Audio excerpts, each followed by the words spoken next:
दशमलव दो का तीसरा प्रश्न, ऐसी दो संख्याएं ज्ञात कीजिए जिनका योग 27 और गुणनफल कितना हो 182 हो। तो यहाँ पर देखिए हमें दो संख्याएं ज्ञात करनी है, तो एक संख्या मान लेंगे। ठीक है, अगर एक संख्या मानेंगे तो हमें पता है दो संख्याओं का योग 27 है, तो अगर हम 27 में से अगर जो हमने मान रखी संख्या उसको घटा देंगे तो हमारी दूसरी संख्या निकल आएगी। तो देखिए यहाँ पर हम मान लेते हैं, माना पहली संख्या बराबर x। ठीक है, दूसरी संख्या कितनी हो जाएगी, क्योंकि दोनों संख्याओं का योग 27 है, 27 में से अगर हम पहली संख्या घटा देंगे तो हमारी दूसरी संख्या मिल जाएगी 27 माइनस x। ठीक है, प्रश्न के अनुसार बोल रखा है कि दोनों संख्याओं का गुणनफल कितना है 182। ठीक है, यानी कि पहली संख्या x हो गई, दूसरी संख्या 27 माइनस x हो गई, यानी कि x और 27 माइनस x से गुणा करेंगे तो कितना आएगा 182। तो हम कर देते हैं गुणा, तो x गुणा 27 माइनस x बराबर 182। एक्स गुणा 27 से होगी 27x ऋण एक्स गुणा एक्स स्क्वायर, एक्स से होगी तो एक्स स्क्वायर बराबर 182। पक्षांतरण कर देते हैं हम, तो ये 27x दूसरी ओर जाके ऋण का हो जाएगा और ऋण का एक्स स्क्वायर दूसरी ओर जाके धन का हो जाएगा। ठीक है, बराबर 0। तो इसको हम लिख सकते हैं एक्स स्क्वायर ऋण 27x धन 182 बराबर 0।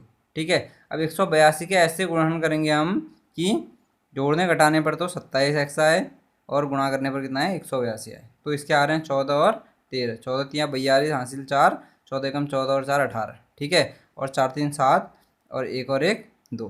ठीक है, तो ये हमारे हो गए 14 और 13। तो हमें यहाँ पर 27 चाहिए, तो दोनों और धन का 182 चाहिए था गुणा करने में, तो ऋण गुणा ऋण धन 14 और 13 की गुणा करेंगे तो 182 और 14 और 13 जोड़ेंगे तो कितना आएगा 27 ऋण का। ठीक है, तो यहाँ से हम दो दो के जोड़े बना लेते हैं।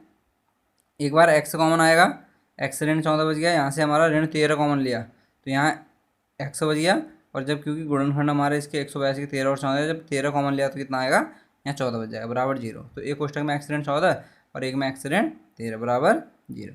तो x ऋण 14 बराबर 0, x बराबर कितना हो गया 14। ठीक है, x बराबर 14 और यहाँ x ऋण 13 बराबर 0, तो x बराबर कितना आ गया 13। तो देखिए जो हमारी पहली संख्या है वो दोनों हो सकते हैं, क्योंकि यहाँ पर देखो 13 भी है 14 भी है। ठीक है, दो मान निकले हैं तो दोनों हो सकते हैं। तो अगर हम पहली संख्या 14 मानते हैं तो दूसरी संख्या 27 में से अगर हम 14 घटा देंगे तो 13 आ जाएगा, दूसरी संख्या 13। अगर हम पहली संख्या 13 मानते हैं तो दूसरी संख्या कितनी आएगी 14 आएगी। तो यही क्या इसका आंसर होगा। इसके बाद देखिए अगला प्रश्न है, दो क्रमांक धनात्मक पूर्णांक ज्ञात कीजिए जिनके वर्गों का योग कितना है 365 हो। तो देखिए यहाँ पर मान लेते हैं, माना पहला धनात्मक पूर्णांक बराबर x, दूसरा क्रमांगत धनात्मक पूर्णांक, क्योंकि हमसे क्रमांगत यानी क्रम से आने वाला, जो x के बाद दूसरा क्या आएगा एक जुड़ा होगा, उसमें एक बड़ी संख्या होगी, तो x धन 1। ठीक है, प्रश्न के अनुसार क्या बोलता है, दोनों के वर्गों का योग कितना है 365। ठीक है, यानी कि x का वर्ग और x धन 1 का वर्ग बराबर 365। तो देखो x धन 1 हमारा पूरे का होल स्क्वायर है, तो यहाँ पर हमारा क्या लग जाएगा a प्लस बी का होल स्क्वायर। सर्वसमीका होती है a square plus b square plus 2ab से। ठीक है, तो x का वर्ग है एक्स स्क्वायर, यहाँ पर जब फॉर्मूला लगाएंगे हम x का स्क्वायर धन 1 का स्क्वायर धन 2 गुणा x गुणा 1 बराबर 365। तो ये हो जाएगा x का स्क्वायर और x का स्क्वायर 2x का स्क्वायर धन 2x और 1 की गुणा होगी तो 2x धन 1 का वर्ग 1 बराबर 365। 365 का पक्षांतरण कर देते हैं, यह आ जाएगा 2x स्क्वायर धन 2x धन 1 बराबर 1 ऋण 365 बराबर 0। ठीक है, अब देखो 365 ऋण का है और 1 धन का, तो घट जाएंगे, चिन्ह हमेशा बड़ी संख्या, 2x स्क्वायर धन 2x ऋण 364 बराबर 0। ठीक है, तो ये आ जाएगा 2 कॉमन ले लिया हमने यहाँ से, एक्स स्क्वायर धन x ऋण 182 बराबर 0, क्योंकि देखो 2 एकम 2, 2 1 बचा हासिल 16 हो गया, 2 अट्ठे 16 और 2 दूनी 4, 182। ठीक है, तो यहाँ पर देखिए 2 गुणा में दूसरी ओर जाएगा, 0 के यहाँ बट्टे में जाएगा, तो क्या हो जाएगा वो 0 हो जाएगा। तो ये हो गया देखिए एक्स स्क्वायर धन x ऋण 182 बराबर 0 बट्टे 2, तो एक्स स्क्वायर धन x ऋण 182 बराबर 0। 182 के हमने इससे पहले वाले प्रश्न में भी गुणनखंड किए थे, 14 और 13 आ रहे थे। तो देखिए यहाँ पर 182, यहाँ हमें धन का x चाहिए। ठीक है, यानी कि हमने घटाना पड़ेगा, और 14 और 13 गुणनखंड है तो घटाना है, तो धन का चाहिए तो चिन्ह हमेशा बड़ी संख्या का, यानी कि बड़ी में हम धन लगा देंगे ऋण 13। तो ये हो जाएगा एक्स स्क्वायर धन 14x ऋण 13x ऋण 182 बराबर 0। यहाँ से दो दो के जोड़े बना दिए, x कॉमन आ गया, x धन 14, यहाँ से ऋण 13 कॉमन आ गया, x धन 14 बराबर 0। एक कोष्टक में x धन 14 और एक में x ऋण 13 बराबर 0। ठीक है, तो x धन 14 बराबर 0 रखेंगे, एक बार x ऋण 13 बराबर 0, तो x बराबर कितना है 14 का पक्षांतरण ऋण 14, मान्य नहीं होगा, क्योंकि हमसे धनात्मक पूर्णांक पूछा है। ये कैसा पूर्णांक आ रहा है, ऋण 14 आ रहा है, तो ऋणात्मक पूर्णांक है, तो ये हमारा मान्य नहीं होगा। एक्स ऋण 13 बराबर 0, तो एक्स पक्षांतरण कर देंगे तो एक्स बराबर कितना आ गया, धन का 13। तो हमारा जो पहला धनात्मक पूर्णांक है एक्स बराबर कितना आ गया 13, और दूसरा धनात्मक पूर्णांक एक्स धन 1 बराबर कितना हो जाएगा 13 धन 1 14। ठीक है, यही क्या होगा, इसका आंसर होगा। देखिए 5वां प्रश्न है, एक समकोण त्रिभुज की ऊंचाई इसके आधार से 7 सेंटीमीटर कम है। यदि कर्ण 13 सेंटीमीटर का हो तो अन्य दो भुजाएं ज्ञात करनी है। देखिए ऊंचाई इसके आधार से 7 सेंटीमीटर कम है। अगर हम ऊंचाई मानते हैं एक्स, तो आधार क्या होगा, इससे 7 सेंटीमीटर कम होगा। ठीक है, नहीं, आधार से 7 सेंटीमीटर कम है ऊंचाई, तो 7 सेंटीमीटर ज़्यादा होगा आधार। ठीक है, और अगर आधार मानते हैं तो ऊंचाई 7 सेंटीमीटर कम होगी, और अगर ऊंचाई मानते हैं तो आधार 7 सेंटीमीटर ज़्यादा होगा। तो मान लेते हैं, देखिए यहाँ माना समकोण त्रिभुज की ऊंचाई बराबर x सेंटीमीटर, तो समकोण त्रिभुज का आधार क्या होगा, ऊंचाई से 7 सेंटीमीटर ज़्यादा। ठीक है, तो x धन 7 सेंटीमीटर, क्योंकि प्रश्न में हमसे बोल रखा है कि जो आधार है, इस ऊंचाई है इसके आधार से 7 सेंटीमीटर कम है।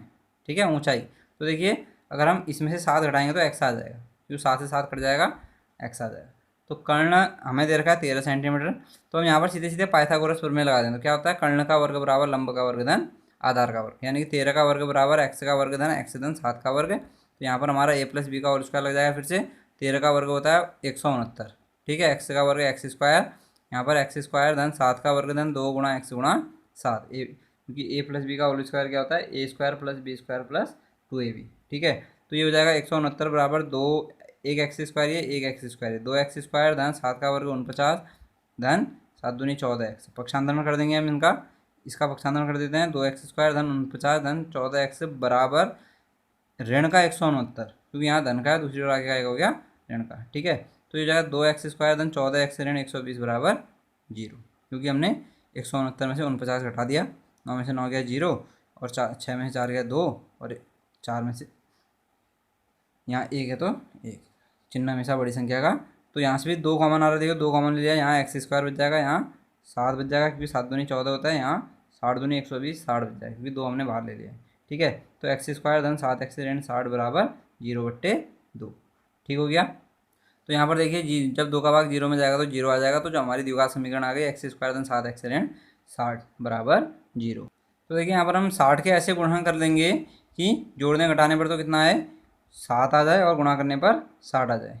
ठीक है, तो क्या होंगे 12 और 5, 12 पंचे कितना होता है 60, 12 में से 5 घटेगा, कितना आएगा 7। क्योंकि यहाँ पर चिन्ह ऐसे लेंगे, हमें धन का चाहिए तो बड़ी संख्या में धन चिन्ह लगा देंगे, दूसरा ऋण का हो जाएगा। तो ये हो जाएगा x स्क्वायर धन 12x ऋण 5x ऋण 60 बराबर 0।